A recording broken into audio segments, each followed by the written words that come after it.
Salve, salve, salve! Seja muito bem-vindo, seja muito bem-vinda a mais um Enem no Telhado, a sua preparação para o Enem.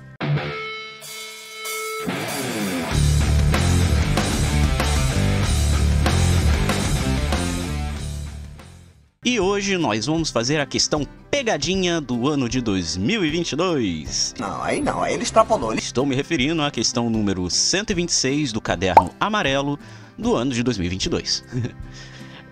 E de fato era a questão pegadinha da parte de física. O Enem tem dessas. Então, vamos para a questão porque ela não é tão curta assim. Tá bom? Então, vamos lá. E cá estamos nós para a questão. Ela diz o seguinte: um pai faz um balanço utilizando dois segmentos paralelos e iguais da mesma corda para fixar uma tábua a uma barra horizontal. Por segurança, opta por um tipo de corda cuja tensão de ruptura seja 25% superior à tensão máxima, calculadas nas seguintes condições. Primeira condição: o ângulo máximo atingido pelo balanço em relação à vertical é igual a 90 graus. E os filhos utilizarão o balanço até que tenham uma massa de 24 kg. Além disso, ele aproxima o movimento do balanço para um movimento circular uniforme. Considere que a aceleração da gravidade é igual a 10 metros por segundo ao quadrado. Os estudantes adoram quando cai isso aqui, né? Nunca trabalha com 9,8, mas tudo bem. E despreza forças dissipativas. Aí eles perguntam: qual é a tensão de ruptura da corda escolhida? E por que eu disse que isso aqui é uma pegadinha? Essa questão é uma pegadinha. Vamos resolver essa questão. Mas antes disso, a gente tem que lembrar de alguns conceitos, tá? O primeiro conceito que nós temos que lembrar é justamente o conceito de pêndulo, tá? Ou pêndulo simples, no caso. Quando a gente fala de um pêndulo nada mais é do que uma massa, né? Que ele vai ter um movimento oscilatório, ele vai ter uma forma de descrição a partir de ondas, né? Então ele vai ter frequência, ele vai ter período e tudo mais. E que na prática ele corresponde a um movimento circular, tá? Então é exatamente, inclusive, o que está sendo descrito aqui. Quando nós pegamos um balanço ele funciona exatamente como um pêndulo, tá? Então vamos aqui fazer a vista lateral.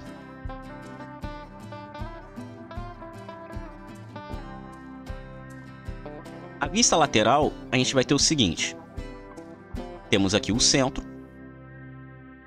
E aí, olha só que coisa. Esse balanço, ele vai poder oscilar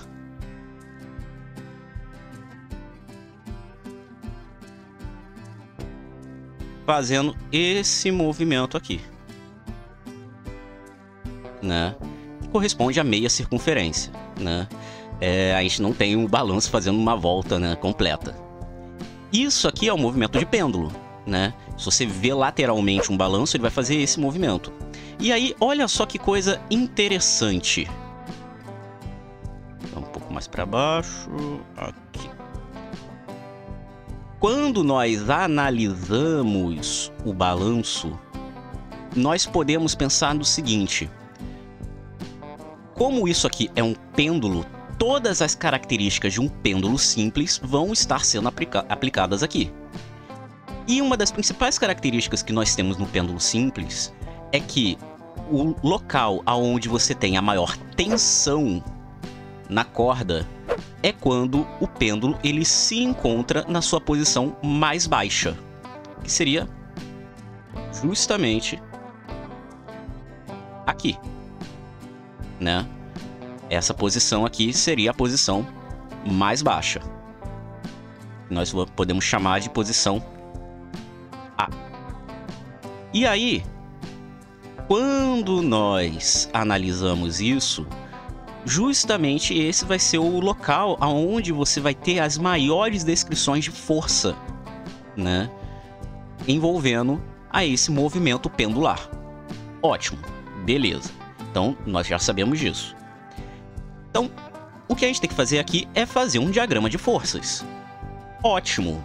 O estudante ele pode chegar e fazer isso aqui tranquilamente. Pode chegar nessa conclusão fácil até, né? Fazer um diagrama de forças. O problema é que agora entra a pegadinha. Qual é a pegadinha? Aqui a gente está vendo a vista lateral do balanço. Mas quando a gente vai para a vista frontal,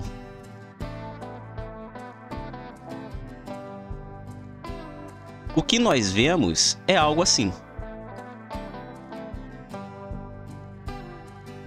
Isso aqui é a vista frontal do balanço. Quando nós vamos analisar isso aqui, olha só que curioso. Se o estudante ele fosse fazer só aqui a vista lateral, o que nós teríamos seria o seguinte, olha, eu tenho aqui uma força-peso e eu tenho aqui, ó, uma tração, que é feita pela corda, né? Ótimo, beleza, o estudante vai e faz toda a conta a partir disso aqui. Mas o problema é que você tem duas cordas sendo envolvidas aqui e não apenas uma corda. Por isso, essa tração sozinha não vai fazer sentido. Por isso que eu botei aqui a vista frontal. Quando você bota a vista frontal, você vê exatamente isso. Você vai ter uma corda que vai ter uma tração associada a ela e você vai ter uma outra corda exatamente igual com a mesma tração. E aqui você tem a força-peso. Ou seja, na verdade você vai ter duas trações para compensar essa força-peso. Então, na verdade, aqui não é uma tração só, mas sim duas trações. Então, a grande pegadinha dessa questão é exatamente isso. O fato de que aqui você está envolvendo duas trações, né? Então, você vai fazer todas as contas a partir disso. Ok, e ele quer saber justamente quem seria essa tração, né? Envolvendo a corda. Ótimo. Como que a gente vai fazer isso? Bom, a gente vai fazer o uso da segunda lei de Newton, né? Pela segunda lei de Newton,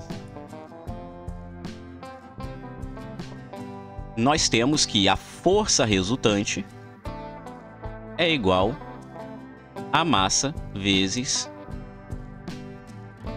a aceleração, certo? Se a gente for fazer na forma vetorial, é isso aqui que a gente tem. Ótimo. Só que aqui é o seguinte. A gente tem todos esses dados? Talvez. Quem é a força resultante? A força resultante é a soma das forças, né? Em módulo seria 2t mais p. Mas como a gente está trabalhando na forma vetorial, então aqui não é 2t mais p, né? E sim 2t menos p, né? Que é justamente a forma vetorial. Então o que a gente vai ter aqui é isso aqui, ó.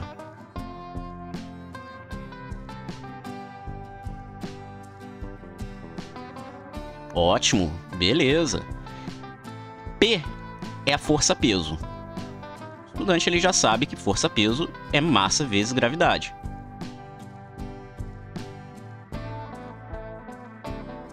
Até aqui tudo bem. Agora, nós temos a seguinte situação. Nós temos a massa, que vamos trabalhar aqui no problema? Temos. Ele fala que a condição que nós estamos trabalhando é uma condição em que a massa dos filhos é até de 24 kg. Então, a condição máxima é de 24 kg. Então, a massa nós temos. Ótimo. Só que nós não temos quem é essa aceleração aqui. Essa aceleração aqui é que pega. Como que nós resolvemos isso? Como é que nós descobrimos quem é a aceleração desse sistema? Bom, isso é muito simples.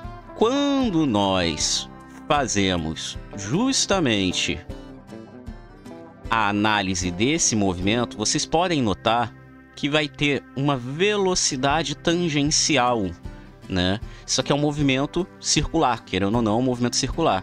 Isso quer dizer que, mesmo que o movimento ele seja circular uniforme, tal como é dito no problema, ele ainda vai ter uma aceleração.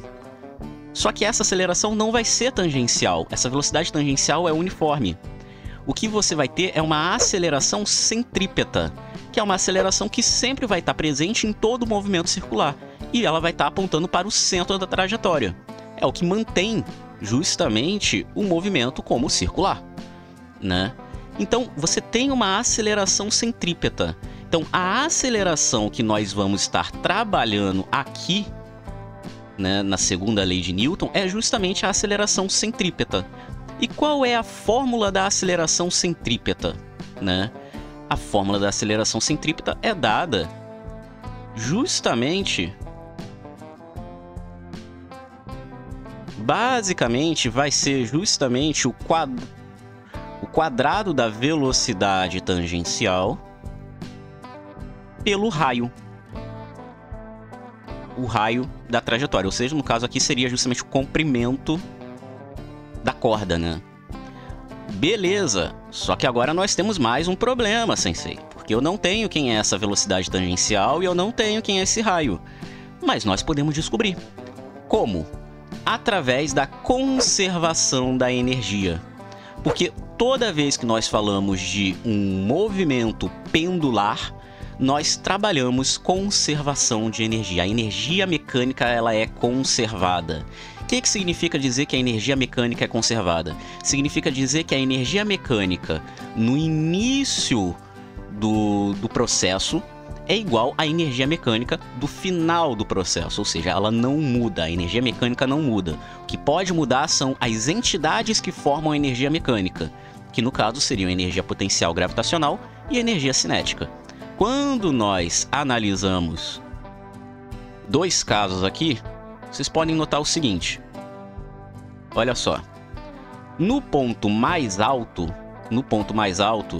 você vai ter um ponto aonde a velocidade é zero, né? Ou seja, você não tem movimento aqui. Então, nesse ponto, você vai ter que a energia cinética é zero. Entretanto, existe uma altura associada. Você vai ter uma altura aqui, né? Essa altura é justamente a altura máxima que pode atingir. Nesse caso aqui, seria justamente o tamanho da corda, né? Então, isso aqui seria justamente o nosso R. E aí, nesse caso, você vai ter uma energia potencial gravitacional. Que vai ser dado pelo produto entre massa, gravidade e o raio, né? mgh, no caso, só que o H é o seu próprio R. Ok, isso é no ponto mais alto. E no ponto mais baixo? Bom, no ponto mais baixo, agora a situação é diferente, porque nesse ponto aqui, você perceba que a altura é zero. Então, nesse caso, a energia potencial gravitacional que é nula. Só que aqui você vai ter um ponto em que a velocidade é máxima. Então, nesse caso, a energia cinética não é zero. Então, vai ser dado por mvt ao quadrado sobre 2. Mas, como eu disse, a energia mecânica total do sistema se conserva. O que isso quer dizer? Pela conservação da energia, nós temos que a energia mecânica inicial tem que ser igual à energia mecânica final. Quem é a energia mecânica inicial? É a soma das energias iniciais, ou seja, a energia potencial gravitacional inicial mais a energia cinética inicial. Energia cinética inicial é zero, então só vai sobrar a energia potencial gravitacional inicial. E a energia mecânica final vai ser a soma das finais. Só que aqui a energia potencial gravitacional que é zero e a energia cinética é diferente de zero. Então, nesse caso, só vai sobrar a energia cinética. Então, a energia potencial gravitacional inicial é igual à energia cinética final. Então, agora é só fazer uma substituição, né? Você vai ter aqui mgr é igual a mvt ao quadrado sobre 2. Posso eliminar as massas e o que você vai ter é, passando esse 2 para o outro lado, multiplicando, que a velocidade tangencial ao quadrado é igual a 2 vezes a gravidade vezes o raio. Ótimo. Agora é só substituir. Isso aqui a gente substitui aqui. Olha só que maravilha que nós vamos ter.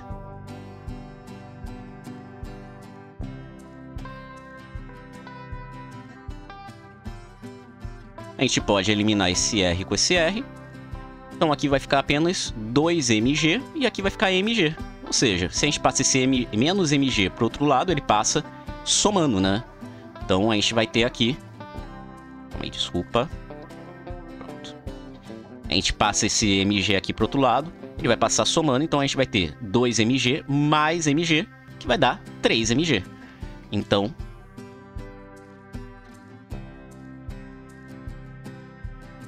logo, a tração vai ser igual a 3 meios, passa esse 2 para o outro lado, né? De mg. Olha só que maravilha! Agora a gente consegue resolver, porque nós temos quem é a massa e nós temos quem é a gravidade. A massa é 25, a gravidade é 10. E aí a gente só vai ter que multiplicar por 3 meios, né? Então, isso aqui é um algebrismo básico. A gente faz essa conta. 3 meios vezes a massa, que é 24, vezes 10, que é a gravidade. 24 vezes 10 vai dar 240. 240 dividido por 2, 120. 120 vezes 3, 360. Então nós temos aqui que a tração é de 360 newtons. Ótimo! Aí o estudante vai olhar para isso aqui e vai falar: beleza, vou marcar, tem aqui a letra C. Não, porque nós não terminamos. Porque existe mais uma condição aqui.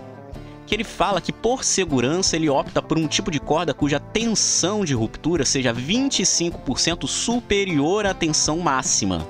Isso quer dizer que, se a tensão máxima que nós calculamos é de 360 newtons, a tensão de ruptura é 25% a mais do que 360 newtons, tá? Então, significa dizer que, já que você está falando de 25% a mais, é como se você pegasse o seu 100% e somasse com os 25%, tá? Ou seja, 125% que você vai ter que tirar daquele resultado, ou 1,25. Na prática, o que nós temos que fazer agora é basicamente multiplicar 360 por 1,25, que vai dar 450 newtons. Então, resposta correta, letra D. Perceba que se o estudante ele tivesse trabalhado com T ao lugar de 2T, né, o que você teria encontrado aqui seria 3 vezes 240, né?